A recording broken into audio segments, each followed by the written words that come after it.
रुद्रन का वार सटीक बैठा था।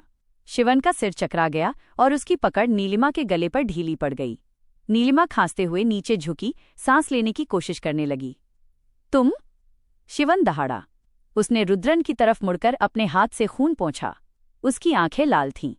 रुद्रन ने देखा कि नीलिमा अब भी जमीन पर है और शिवन पूरी ताकत से उसकी तरफ बढ़ रहा है। पीछे गौरी अम्मा दीवार से सटकर खड़ी थीं। उनकी आंखों में अब डर के साथ हिसाब किताब की भावना थी। रुद्रन को लगा कि अगर वो शिवन से लड़ने में फंसा तो गौरी अम्मा टेप और रजिस्टर को नष्ट कर देंगी। उसने तुरंत फैसला किया। वो नीलिमा की तरफ लपका, उसे कंधे से पकड़ा और दरवाजे की तरफ खींचना शुरू किया। चलो नीलिमा, हमें यहां से निकलना होगा, तुम कहीं नहीं जा रहे। शिवन ने बिजली की तेजी से उनकी तरफ छलांग लगाई। ठीक उसी पल नीलिमा की नज़र उस पुरानी फोटो पर पड़ी जो उसने रजिस्टर से निकाली थी। फोटो के पीछे एक शब्द लिखा था, अम्मा की तिजोरी। रुद्रन रुको, नीलिमा ने हांफते हुए कहा। उसने गौरी अम्मा की तरफ इशारा किया, जो तुरंत अपने कुर्ते के अंदर छिपी हुई चाबी को कसकर दबा रही थीं। वो चाबी गौरी अम्मा की तिजोरी की चाबी है। ये सुनकर गौरी अम्मा का चेहरा सफेद पड़ गया। नीलिमा भागो, रुद्रन ने चीखकर कहा। शिवन ने रुद्रन को पीछे से खींच लिया। दोनों के बीच एक भयंकर हाथापाई शुरू हो गई। वे मंदिर के कमरे के बीचों बीच लड़ रहे थे, जहां पुरानी मूर्तियां और पीतल के बर्तन जोर जोर से बज रहे थे। गौरी अम्मा ने स्थिति का फायदा उठाया।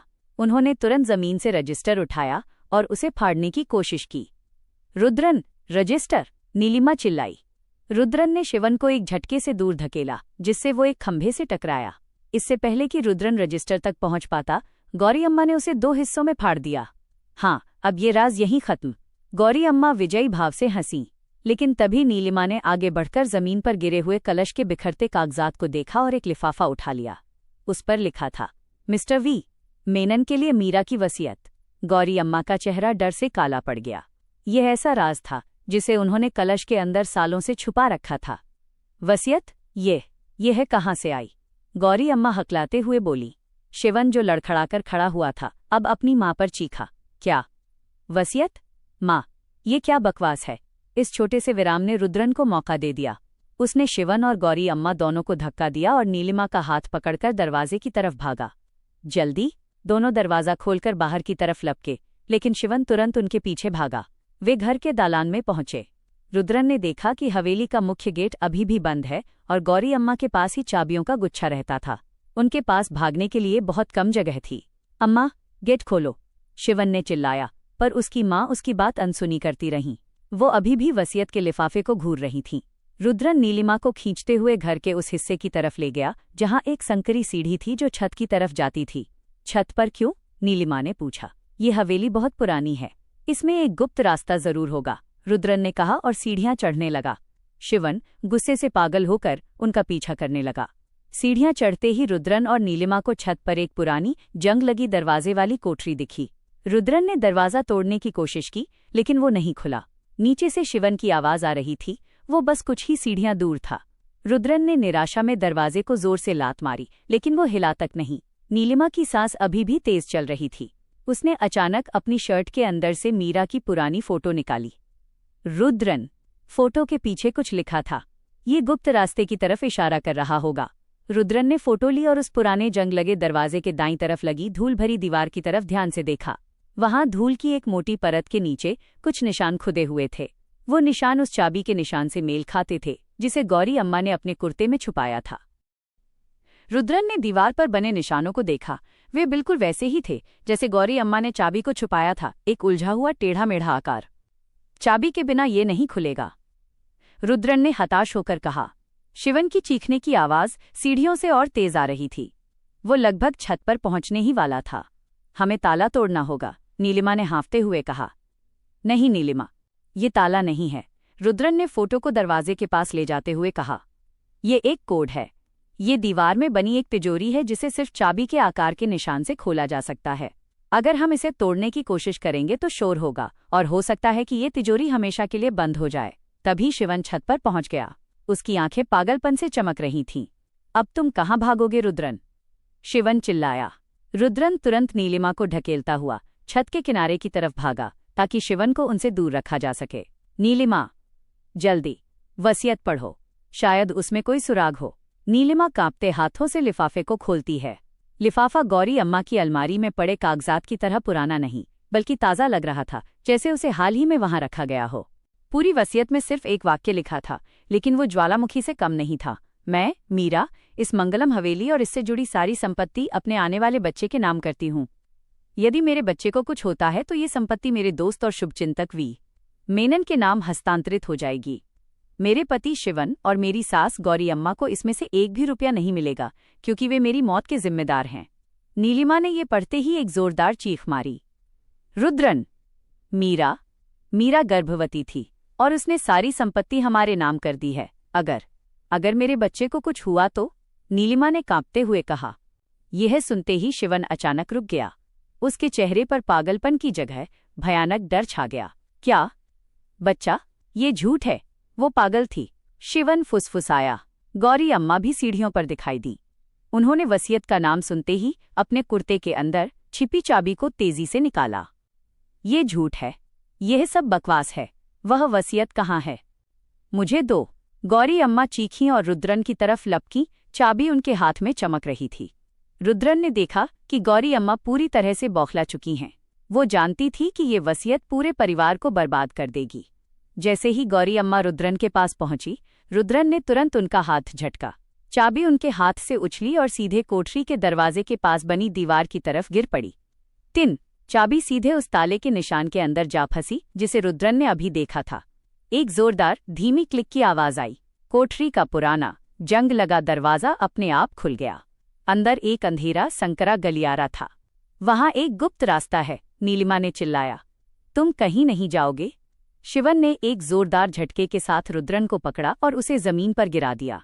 इस बीच गौरी अम्मा ने गुप्त रास्ते को अनदेखा किया और तेजी से चाबी वापस निकालने के लिए दीवार की तरफ लपकी, क्योंकि वो जानती थीं कि अगर ये राज बाहर आया तो उनके पति वी मेनन उन्हें नहीं छोड़ेंगे। नीलिमा को पता था कि ये भागने का आखिरी मौका है। उसने तुरंत वसीयत के पन्ने को मोड़कर अपनी मुट्ठी में कस लिया और बिना किसी आवाज के वो गुप्त रास्ते के अंदर चली गई। अंदर बहुत अंधेरा था, लेकिन उसे पता था कि उसे किसी भी हाल में बाहर निकलना है। रुद्रन नीचे शिवन से जूझ रहा था। शिवन की पकड़ बहुत मजबूत थी। तुम मेरी माँ के राज और मेरी पत्नी की मौत का बदला नहीं ले सकते, शिवन ने गुस्से से कहा और रुद्रन की गर्दन पर दबाव डाला। मीरा ने तुम्हें बेनकाब कर दिया, रुद्रन हाफते हुए बोला। गौरी अम्मा ने चाबी निकाल ली और उसे अपने कुर्ते के अंदर वापस छुपा लिया। उन्होंने देखा कि नीलिमा गुप्त रास्ते में जा चुकी है। ओ नहीं, वो भाग गई, गौरी अम्मा चिल्लाईं। शिवन रुद्रन को छोड़कर उठ खड़ा हुआ और भागकर गुप्त रास्ते के दरवाजे की तरफ आया। शिवन, रुको, वहां मत जाओ। गौरी अम्मा ने उसे रोकने की कोशिश की, लेकिन वह नहीं रुका। शिवन ने दरवाजे के अंदर झांका। नीलिमा, तुम कहाँ हो? तभी रुद्रन ने जमीन से उठकर पूरी ताकत से शिवन की कमर पर एक लात मारी। शिवन लड़खड़ाया और सीधा उसी संकरे और अंधेरे गलियारे में गिर गया, जहां नीलिमा पहले ही जा चुकी थी। धड़ाम! रुद्रन तुरंत गौरी अम्मा के पास भागा, जिन्होंने वसीयत का फटा हुआ रजिस्टर जमीन पर फेंक दिया था। अब बताओ अम्मा, मीरा की वसीयत और मेनन कौन है? रुद्रन ने गुस्से में पूछा। तुम अब भी नहीं समझे?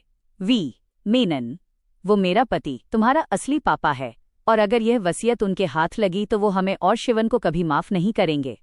गौरी अम्मा की आवाज में दर्द और डर दोनों था।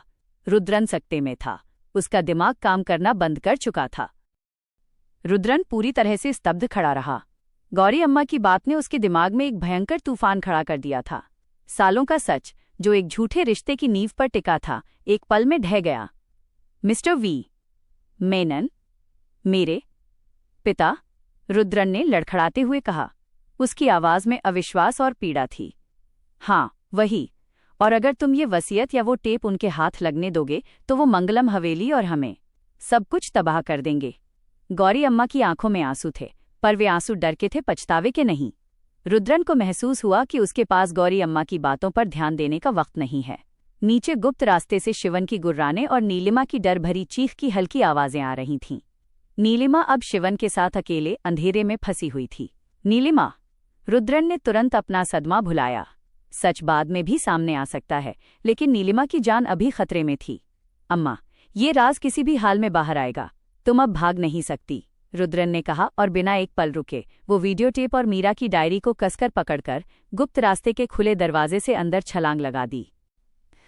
अंदर घना अंधेरा था और हवा में सीलन की बदबू थी।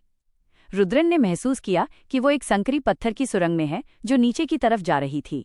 उसने अपनी जेब से फोन निकाला और टॉर्च ऑन की। टॉर्च की रोशनी में उसने देखा कि ये एक बहुत पुरानी, शायद हवेली बनने के पहले की सुरंग थी। दीवारों पर काई जमी थी। नीलिमा, तुम कहाँ हो? रुद्रन फुसफुसाया। यहाँ। रुद्रन, जल्दी। नीलिमा की आवाज आगे से आई जो कांप रही थी। रुद्रन तेजी से आगे बढ़ा। कुछ ही कदमों पर उसने देखा कि नीलिमा एक कोने में जमीन पर बैठी है। उसके चेहरे पर मिट्टी और डर लगा है। शिवन लगभग 20 फीट आगे एक और अंधेरे कोने में छिपा हुआ था। शिवन ने अपनी मुट्ठी में एक पुरानी नुकीली पत्थर की मूर्ति पकड़ रखी थी जो शायद इसी सुरंग से टूटी थी। तुम्हें क्या लगा तुम मुझसे भाग सकोगी नीलिमा? मीरा नहीं बच सकी तो तुम कैसे बचोगी? शिवन की आवाज अंधेरे में गूंजी। शिवन, होश में आओ। मीरा का बच्चा, तुम्हारा बच्चा था। उस वसीयत को देखो, नीलिमा ने लिफाफा दिखाते हुए कहा।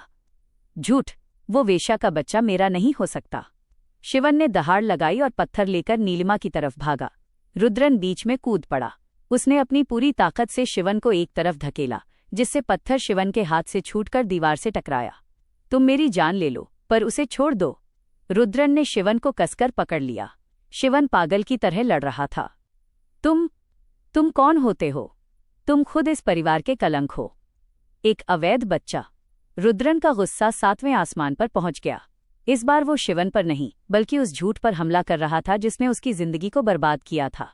दोनों एक गंदे कीचड़ भरे हिस्से में गिरे और जोरदार संघर्ष होने लगा। रुद्रन जानता था कि वो शिवन से शारीरिक रूप से मजबूत है, लेकिन शिवन के पागलपन में एक ऐसी ताकत थी जिसका सामना करना मुश्किल था। नीलिमा ने इस मौके का फायदा उठाया। उसने टॉर्च उठाई और सुरंग के अंत की तरफ दौड़ी। उसे पता था कि उसे किसी भी हाल में बाहर निकलना होगा और गौरी अम्मा की चाबी से जुड़ी तिजोरी का राज खोलना होगा। दौड़ते दौड़ते नीलिमा को सुरंग के अंत में एक और भारी पीतल का दरवाजा दिखा। उस पर कोई ताला नहीं था, लेकिन वो अंदर से बंद था। दरवाजे के पास एक छोटी सी मेज थी जिस पर एक जला हुआ मोमबत्ती का स्टैंड और एक पुराना खुला रजिस्टर पड़ा था। नीलिमा ने जल्दी से रजिस्टर पलटा। ये वही था जिसे गौरी अम्मा ने मंदिर में फाड़ने की कोशिश की थी। गौरी अम्मा ने सिर्फ ऊपर के पन्ने फाड़े थे, असली राज अभी भी नीचे छिपा था। उसमें लिखा था, वी मेनन की तिजोरी का स्थान, पश्चिम की दीवार के पास रखा पीतल का कलश, चाबी मेरे गौरी अम्मा पास है। अगर मुझे कुछ होता है तो मेरा सबसे बड़ा राज, यानी कि मीरा के कागजात और वी मेनन की शादी का रजिस्टर इस कलश में दफन हो जाएगा। शिवन को पता नहीं चलेगा। नीलिमा की सांस अटक गई। गौरी अम्मा ने जो चाबी कुर्ते में छिपाई थी वो वी मेनन की शादी के रजिस्टर को खोलने की नहीं, बल्कि उनकी निजी तिजोरी को खोलने की थी। और वो तिजोरी घर की पश्चिम की दीवार के पास रखे पीतल के कलश में थी, जो अब जमीन पर गिर चुका था। ये है राज, नीलिमा ने फुसफुसाया। उसने दरवाजे को जोर से धकेलने की कोशिश की, लेकिन वो टस से मस नहीं हुआ। ये बाहर से खुलने वाला दरवाजा था। पीछे सुरंग में रुद्रन ने आखिरकार शिवन को जमीन पर गिरा दिया था और उसके हाथ रस्सी से बांध दिए थे, जो शायद किसी पुराने सामान को बांधने के लिए वहां रखी थी। बस शिवन, अब सब खत्म, तुम पुलिस के हवाले होगे, रुद्रन ने हाँफते हुए कहा। नहीं, मेरा राज, मेरे पापा, मेरी माँ, सब यहीं दफन होगा, शिवन चीखा। रुद्रन तेजी से नीलिमा की तरफ लपका। नीलिमा, क्या मिला? नीलिमा ने रजिस्टर और वसीयत का पन्ना रुद्रन को दिया। रुद्रन ने वसीयत पढ़ी और उसके होश उड़ गए। उसका असली पिता वी मेनन है और मीरा की मौत एक कत्ल थी, जो शिवन ने संपत्ति के लालच में किया था। ये दरवाजा बाहर से खुलता है, नीलिमा ने कहा। हमें वापस छत पर जाकर उस चाबी को लेना होगा जो गौरी अम्मा ने छुपा ली है, और पश्चिम की दीवार के पास रखे कलश में छिपी वी मेनन की तिजोरी को खोलना होगा। तभी सुरंग के दरवाजे के पास एक तेज रोशनी और 2 पुलिस वालों की आवाज आई। यहाँ कोई है? हमें लगता है कि ऊपर किसी ने हमें फोन किया था। रुद्रन और नीलिमा एक दूसरे को देखते हैं। क्या ये मदद है या ये गौरी अम्मा का एक और जाल है? अगर पुलिस आ गई तो क्या वे शिवन को पकड़ पाएंगे? क्या गौरी अम्मा अब भी हवेली में है? पुलिस की आवाज सुनकर रुद्रन और नीलिमा एक दूसरे को देखने लगे। क्या ये हवेली के किसी कर्मचारी की मदद थी या गौरी अम्मा ने खुद स्थिति संभालने के लिए पुलिस को बुलाया था? रुद्रन, ये खतरा हो सकता है। अगर गौरी अम्मा ने उन्हें बुलाया है तो वो शिवन को बचाने की कोशिश करेंगी, नीलिमा ने फुसफुसाया। लेकिन हमें शिवन को भागने नहीं देना है, रुद्रन ने कहा। उसने टेप और मीरा की डायरी को अपने जैकेट के अंदर सुरक्षित रखा और वसीयत के कागजात नीलिमा को वापस दे दिए। रुद्रन ने तुरंत फैसला किया। मैं पुलिस को बुलाता हूँ, तुम गौरी अम्मा के राज पर काम करो। वो चाबी तिजोरी की नहीं है, बल्कि उसके अंदर छिपाए गए राज की है, जो उसने कलश के पास छुपाई थी। रुद्रन वापस सुरंग में बंधे हुए शिवन के पास गया, उसे उठाकर जोर से खींचा और सुरंग के खुले दरवाजे के पास घसीट लाया, जहां रोशनी आ रही थी। पुलिस, हम यहाँ हैं। छत पर रुद्रन ने जोर से आवाज दी। कुछ ही पलों में 2 पुलिस अधिकारी अपनी टॉर्च चमकाते हुए छत से सुरंग के खुले दरवाजे की तरफ झुके। कौन है? क्या हो रहा है यहाँ? एक अधिकारी ने पूछा। सर, ये हत्या का मामला है। ये आदमी शिवन मेरी बहन मीरा की हत्या का दोषी है और इसने हमें बंधक बनाने की कोशिश की। मेरे पास सबूत हैं, रुद्रन ने हाँफते हुए कहा और शिवन को रोशनी में धकेल दिया। शिवन बंधा हुआ और पागलपन में चीख रहा था। झूठ, ये सब झूठ है। मेरी माँ ने। पुलिस अधिकारी तुरंत सतर्क हो गए। एक अधिकारी शिवन को पकड़ने के लिए नीचे उतरने लगा, जबकि दूसरा ऊपर से अपनी बंदूक तैयार रखे था। इस बीच नीलिमा ने बिना वक्त गंवाए दरवाजे के पास रखा रजिस्टर उठाया। उसे पता था कि गौरी अम्मा ने चाबी अपने कुर्ते के अंदर छुपाई थी और अब वो शायद हवेली से भागने की कोशिश कर रही होंगी। नीलिमा तेजी से सीढ़ियों की तरफ भागी। वो जानती थी कि उसे गौरी अम्मा को पकड़ना होगा, इससे पहले कि वो मेनन तक पहुंचें या सबूत नष्ट करें। वो सीढ़ियां उतरकर दालान में पहुंची। हवेली में अभी भी अजीब सी खामोशी थी। अचानक उसने किचन की तरफ से दरवाज़ा खुलने की हल्की आवाज़ सुनी। नीलिमा दबे पांव किचन की तरफ गई। वहां गौरी अम्मा पूरी तैयारी के साथ खड़ी थीं। उनके हाथ में एक छोटा चमड़े का ब्रीफकेस था और उनके चेहरे पर एक कठोर निर्दयी दृढ़ संकल्प था। गौरी अम्मा, नीलिमा ने जोर से आवाज दी। गौरी अम्मा चौंक गईं। उन्होंने मुड़कर देखा। उनके चेहरे पर क्रोध और भय का मिश्रण था। तुम अभी भी जिंदा हो? गौरी अम्मा ने पूछा। हाँ, और मुझे पता है कि वो चाबी कहाँ है और वो किस तिजोरी को खोलती है, नीलिमा ने दृढ़ता से कहा। मेनन की शादी का रजिस्टर और वसीयत, आप हमें और इस हवेली को क्यों तबाह कर रही हैं? गौरी अम्मा हंसी, लेकिन वो हंसी बहुत खोखली थी। तुम बच्चे हो, तुम नहीं समझोगे। ये हवेली, ये दौलत, ये सब बचाने के लिए मुझे कुछ भी करना पड़ता। उन्होंने अपने कुर्ते के अंदर से चाबी निकाली, लेकिन इस बार फेंकने के बजाय उसे अपने हाथ में कसकर पकड़ा। यह चाबी मंगलम की नहीं, बल्कि मेनन की असली तिजोरी की है। अगर ये राज बाहर आया तो मेनन तुम्हें, रुद्रन को और मुझे, किसी को नहीं बख्शेंगे। वो हर चीज के मालिक हैं। जैसे ही गौरी अम्मा भागने की कोशिश करने लगी, नीलिमा ने एक साहसी कदम उठाया। वो सीधे गौरी अम्मा के पैरों के पास फिसल गई। गौरी अम्मा लड़खड़ा गईं। चमड़े का ब्रीफकेस उनके हाथ से छूटकर जमीन पर गिर गया। वो खुल गया और अंदर से नोटों की गड्डियां, कुछ ज्वेलरी और एक पुराना सीलबंद लिफाफा निकलकर बिखर गया। नीलिमा ने तुरंत जमीन पर गिरे हुए ब्रीफकेस के पास से वो सीलबंद लिफाफा उठा लिया। लिफाफे पर लिखा था, मेनन को मेरा अंतिम स्वीकारोक्ति पत्र। गौरी अम्मा ने तेजी से उस लिफाफे को छीनने की कोशिश की, लेकिन नीलिमा पहले ही खड़ी हो चुकी थी। नहीं, वह मेरा राज है, गौरी अम्मा चिल्लाईं। तभी ऊपर से पुलिस अधिकारियों और रुद्रन की आवाज आई, जो नीचे की तरफ आ रहे थे। गौरी अम्मा को एहसास हुआ कि वो पूरी तरह से घिर चुकी हैं। शिवन पकड़ा गया था और नीलिमा के पास अब वसीयत और उनका अंतिम स्वीकारोक्ति पत्र दोनों थे। ठीक है, तुम जीत गईं, गौरी अम्मा ने निराशा में कहा। मुझे तिजोरी दिखाओ, नीलिमा ने आदेश दिया। गौरी अम्मा ने अपने कुर्ते में छिपी चाबी नीलिमा की तरफ फेंक दी। नीलिमा ने चाबी पकड़ी और गौरी अम्मा को घसीटकर हवेली के पश्चिम हिस्से की तरफ ले गई, जहां मंदिर का कमरा था। मंदिर के कमरे में पहुंचकर उन्होंने जमीन पर गिरे पड़े पीतल के बड़े कलश को उठाया। कलश के निचले हिस्से में एक गोल ताला लगा हुआ था, जो शायद पहले किसी को दिखाई नहीं दिया होगा। नीलिमा ने कांपते हाथों से वो चाबी उस छोटे से ताले में लगाई और घुमा दिया। क्लिक! कलश का निचला हिस्सा खुल गया। अंदर एक छोटा भारी लोहे का बक्सा था, जिसके ऊपर सुंदर नक्काशी की गई थी। रुद्रन और पुलिस अधिकारी शिवन को लेकर कमरे में दाखिल हुए। रुद्रन ने ये सब होते हुए देखा, लेकिन अब वो शांत था, जैसे अंतिम सत्य के लिए तैयार हो। खोल इसे, रुद्रन ने नीलिमा से कहा। नीलिमा ने बक्सा खोला। अंदर सिर्फ 3 चीजें थीं, मेनन और गौरी अम्मा की शादी का रजिस्टर। हाँ, गौरी अम्मा ने मेनन से शादी की थी, न कि उस व्यक्ति से जिसे दुनिया रुद्रन का पिता मानती थी। एक बैंक सील किया हुआ लिफाफा, जिस पर लिखा था रुद्रन के लिए। मीरा के नाम एक पत्र, जो गौरी अम्मा के हाथ का लिखा हुआ था। रुद्रन का दिल तेजी से धड़क रहा था। अब सारे राज खुलने वाले थे।